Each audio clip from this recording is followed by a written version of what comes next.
Hello everyone. So today I'm going to be talking to y'all about the time I almost died. I'm going to try to make it quick. I was based out of Florida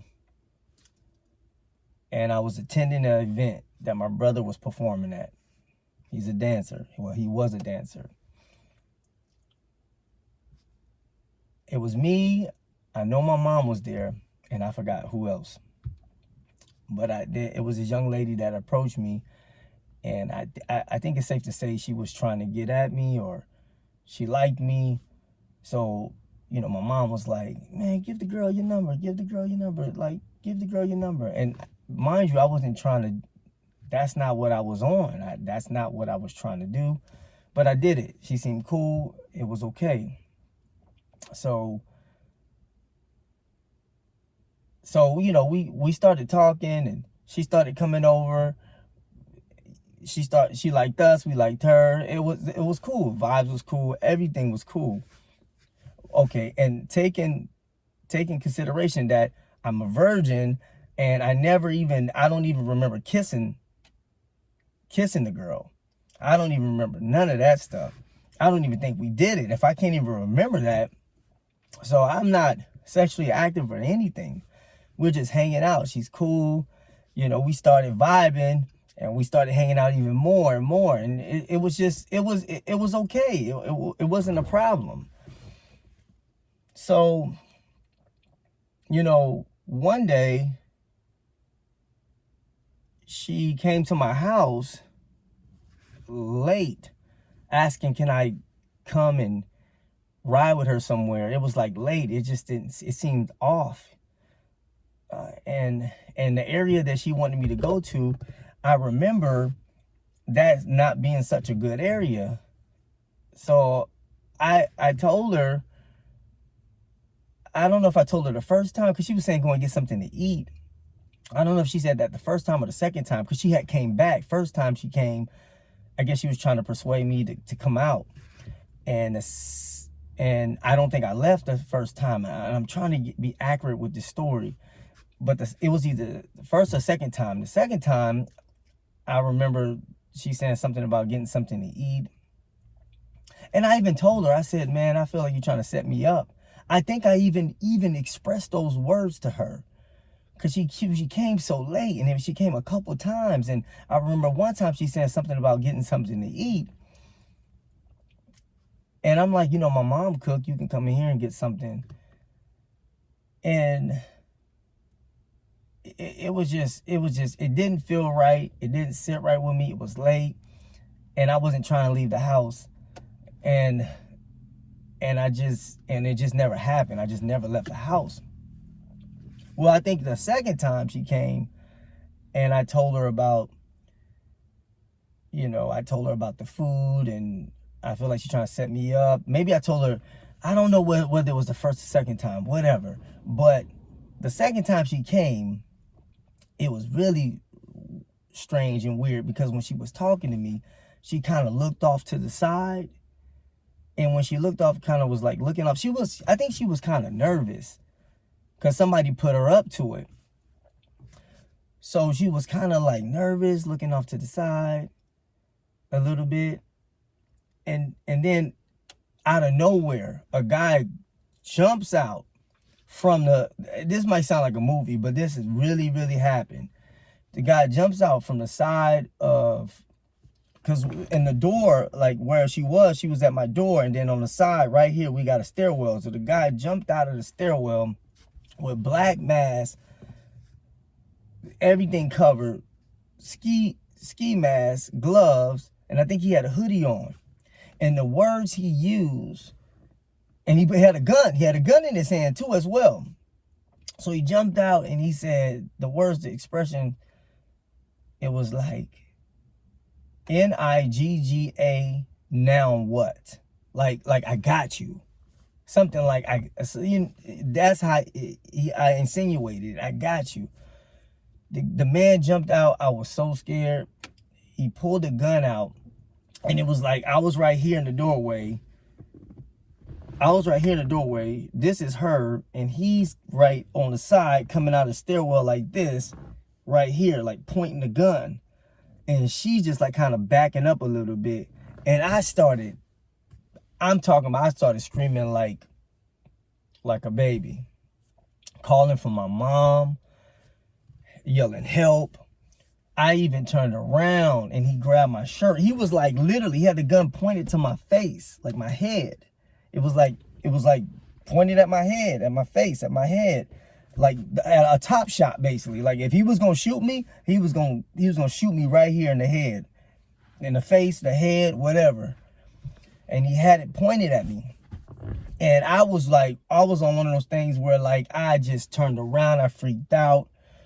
I was screaming, I was yelling, I was hollering, I was just all over the place. I turned around, he grabbed my shirt. I dropped down, like I did a drop, and I was trying to come up out of the shirt and then like crawl to like safety. I mean, this was like a movie, but it was for real. And you know, people say what they would do in situations when they have a gun to their head or gun to their face or gun to them in general. It's like you don't know what you would do. You don't know exactly what you would do until it happens, until it's right there in your face. And it's like it's either you gonna fight or flight, or you gotta think fast. You ain't got time to be talking about what you would do or what you should have did or what you could have did. It's either this or that.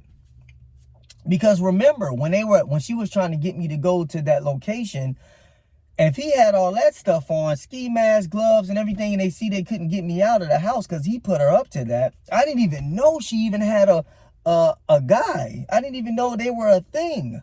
Like, apparently she lived with this guy. Apparently they share an apartment, if I'm not mistaken. She was older than me, if I'm not mistaken. Yes. And it was a lot of stuff going on. This girl had like a separate life. It had a whole nother life.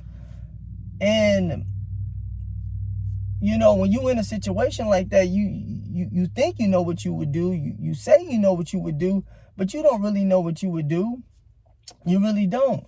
And this was all like confusing to me. It was just like, who is this person and why is this? So he put her up to this, and you know, and I think what happened was, I think she even had a photo of me, so he probably even saw how I looked. Like, I didn't even know how he looked. I didn't even know he existed.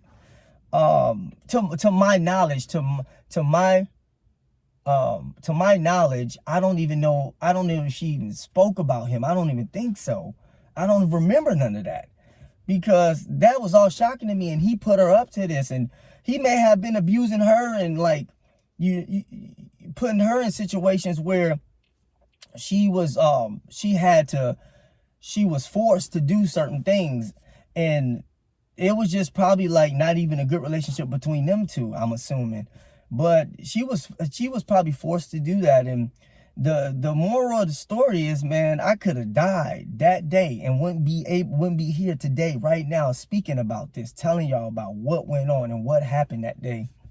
And I really thank God that I'm here today to tell you guys about this story, because it was something like out of a movie, but it was a real life situation.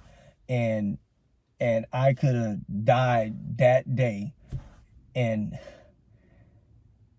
it just wasn't cool. Because to be honest with you, I had nothing. I had no reason to be in that situation. Like, I felt I was innocent. I wasn't looking for a relationship. I wasn't trying to do anything. I wasn't trying to invade anybody's you know, space, or I wasn't trying to like come in on take somebody's girl. I wasn't on none of that. Remember, I was a virgin, and I don't even remember kissing the girl. So this guy, he don't know nothing about this. I bet he don't probably know anything about anything. All he think is probably like, I'm trying to move in on this girl, and that's the only thing probably going through his mind. And he's like he's probably out. He got it out for me and want to kill me. That's the only thing I can think of. That's the only thing that makes sense. That's the only thing that makes sense. But I didn't die. I'm here, and I thank God that I'm here. Because at the end of the day, like, say I wasn't living right at that time and I would have died in my sins. Then where my eternity is spent. See, that's the most important thing. But at the end of the day, I forgive both of them. I do. I forgive both of them. I do. No grudge held. Just love. I forgive you. I forgive them. And it happened. And I just wanted to share that with y'all. And life is serious, and be serious about your life and give it to Christ. And so if you stumble upon a situation like that and you covered in the blood, that happens whether you in the wrong or right. You know, you feel like you say, well, if you're in the wrong, you should not be doing it. But if you're innocent, you're innocent bystander, wrong place, wrong time, or you're in a situation where you just got caught up and it's not your fault, and you covered with the blood of Jesus, you going home. If you was to leave, you leave this world, you leave this life, you going home. But I can't say the same thing for somebody that know they're doing wrong and purposely doing something that they're not supposed to do. But I'm alive, I thank God, and that's the story. And it wasn't a good experience. It wasn't. I didn't like it. But I'm here to tell it, and I just want to share it with y'all. Next time.